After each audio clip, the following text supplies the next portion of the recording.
जय हिंद दोस्तों, कैसे हैं आप सभी। आई होप आप सभी अच्छे होंगे।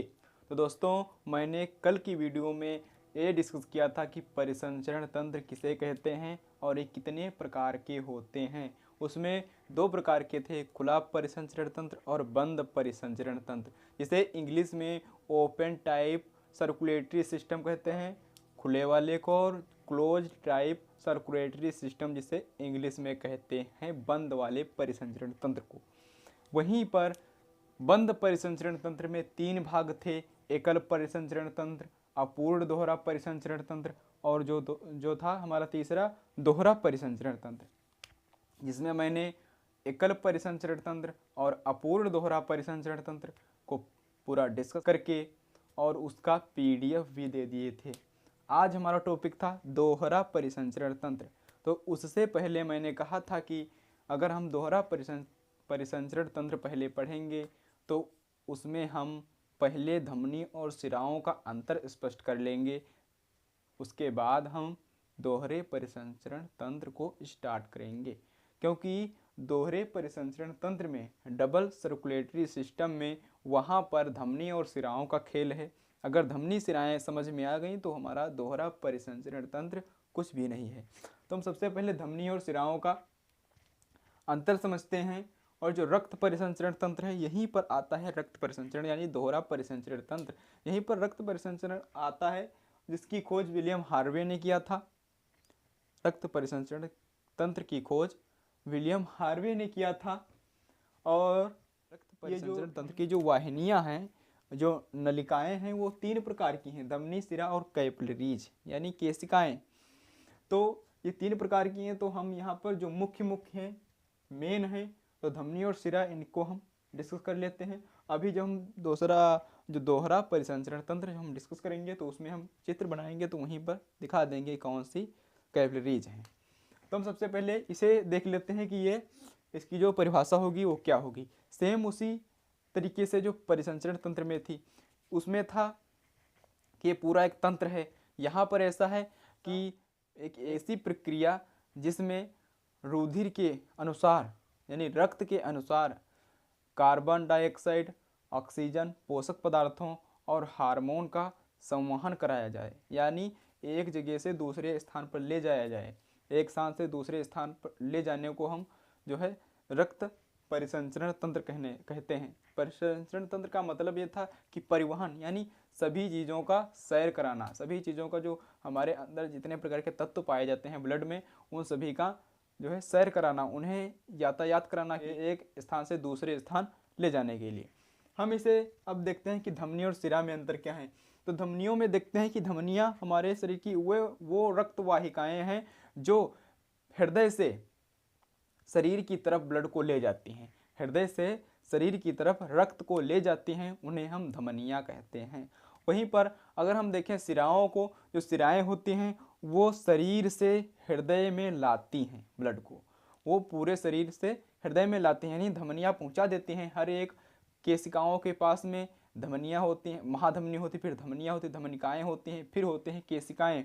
अब केशिकाएँ छोटी छोटी, बहुत ही छोटी संरचना है, वो हमारे ऊतकों को रक्त पहुँचाती हैं और वहीं से एक विभाजन हो जाता है रक्त का, और वहीं से जो है सिराएँ बनना स्टार्ट हो जाती हैं। वहाँ पर केशिकाएँ होते हैं, जो सिराओं की केशिकाएँ होती हैं, वहीं पर सिरिकाएँ होती हैं और सिरा होती है, और एक महासिरा होती है जिसे वेना कावा इंग्लिश में कहते हैं। अब वो वेना कावा आकर के हृदय में रुधिर को दे देती है और वहीं से फिर स्टार्ट हो जाता है। ये हमारी धमनी और सिरा हैं। अब हम देखते हैं कि धमनियों में जब रुधिर हमारा एकदम पंप करता है, जब हृदय हमारा रुधिर को एकदम से पंप करता है, बहुत तेज़ी से पंप करता है और धमनियाओं में पंप करता है, तब उसमें एक प्रेशर होती है जिसे हम ब्लड प्रेशर कहते हैं। वो 120 mmHg होती है, जो यहाँ पर आप लिखा देख पा रहे हैं, जो होती है 120 mmHg। जो Hg होता है वो पारा होता है, वो जो Hg से दर्शाया जाता है, यानी मरकरी और पारा, जो काफ़ी डिफरेंट टाइप ऑफ है। तो हम यहीं पर इतना ही समझ लेते हैं। जो हम देखते हैं धमनियाँ होती हैं, धमनी होती हैं, वो काफ़ी मोटी होती हैं, ये लचीली नहीं होती हैं। ये लचीली नहीं होती हैं। जब इसमें ब्लड किसी टाइम पर अगर ब्लड नहीं है धमनियों में, यानी हम अगर एकदम से रस्सी से एकदम हाथ को एकदम जकड़ के बांध दें, एकदम से बांध दें और हमारा हाथ एकदम से सुन्न हो जाएगा, तो यहाँ पर आप देख पा रहे हैं ये जो मोटी वाली अंदर हैं, जो मोटी जिसे नाड़ी कहते हैं, ये धमनियाएँ हैं, और जो ऊपर ये नीली नीली दिख रही हैं ये सिराएँ हैं। ये सिराएँ हैं, इनका कलर हल्का नीला होता है, बैंगनी होता है, यहाँ पर लिखा भी है।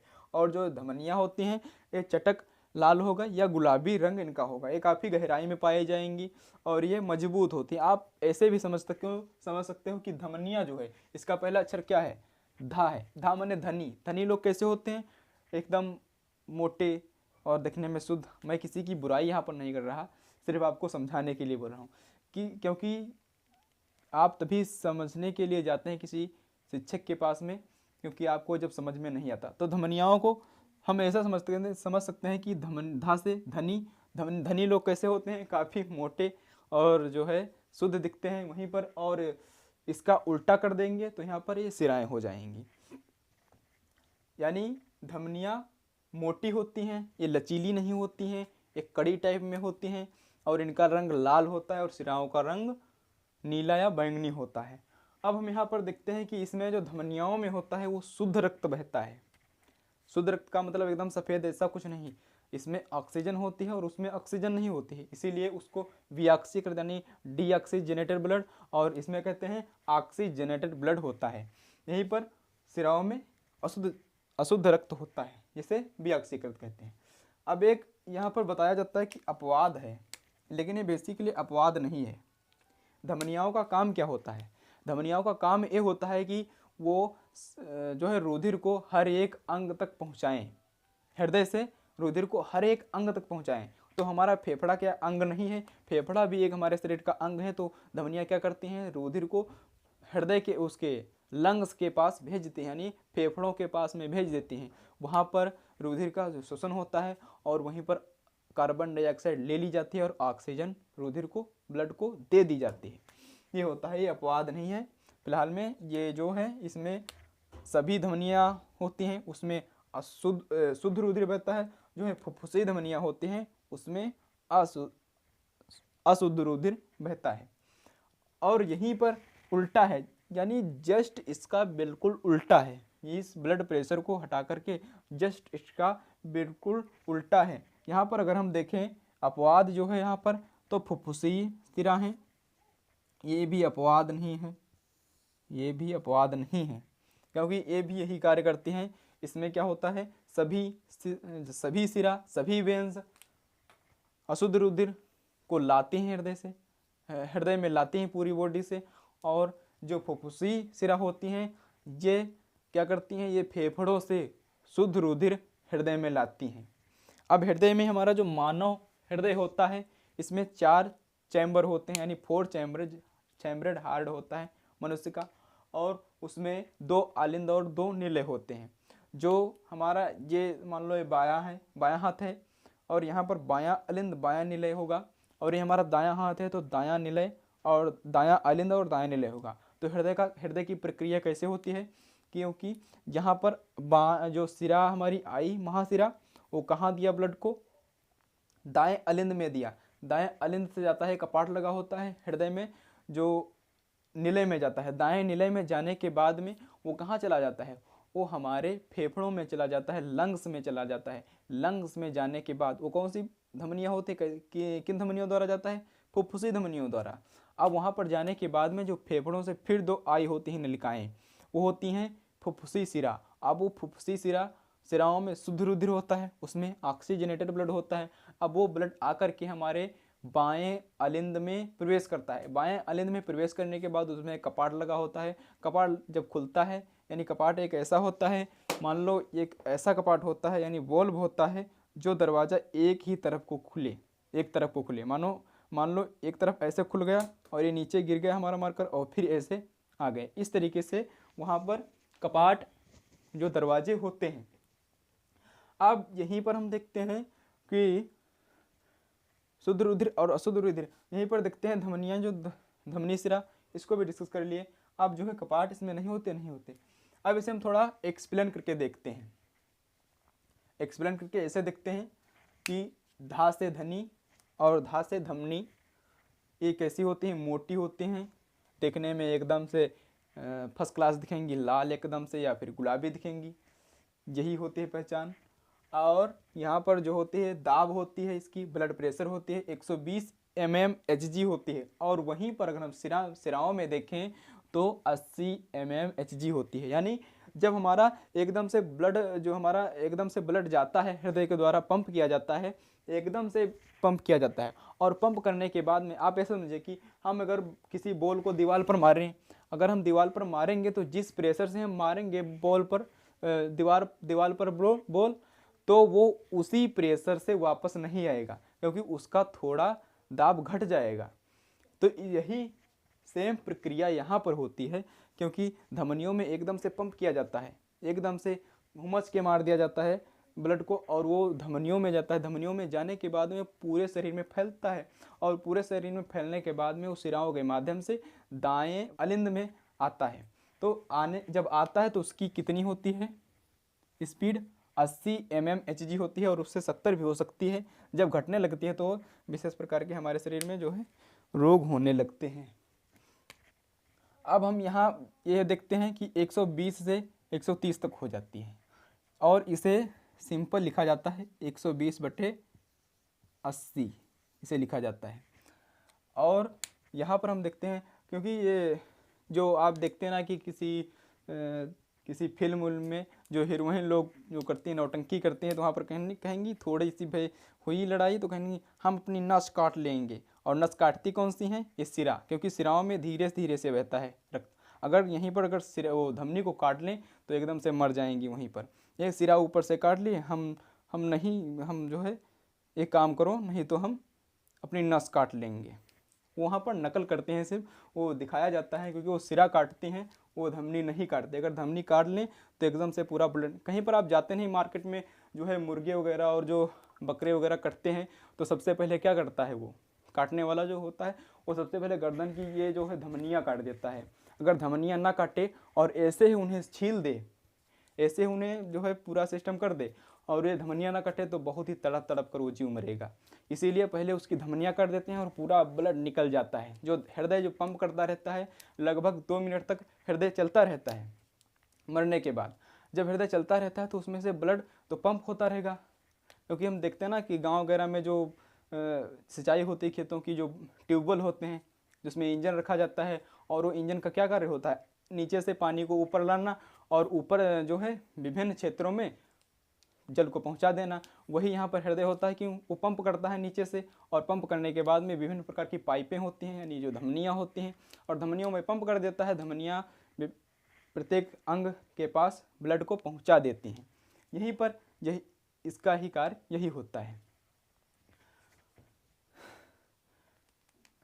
अब इसमें कपाट क्यों पाए जाते हैं, क्वेश्चन बोर्ड परीक्षा में पूछ भी लिया जाता है, क्योंकि ये सिराओं और धमनियाँ का बायोलॉजी में काफ़ी महत्व होता है, चाहे 10th हो, 11th हो या 12th हो। अब यहाँ पर पूछ लेता है कि जो सिराओं में होते हैं कपाट यानी वॉल्व क्यों पाए जाते हैं, इसका मुख्य कारण लिखे या टिप्पणी लिखे, कुछ भी पूछ सकता है आगे। तो यहाँ पर यह लिखना होगा, क्योंकि अगर धमनियों को हम देखें तो उसमें ब्लड प्रेशर इतनी तेज़ी से बहता है, क्योंकि वो ब्लड वापस उसी दिशा में आ ही नहीं सकता। उसे इतना हुमच के मार देता है हृदय हमारा हार्ट, तो वापस आएगा ही नहीं।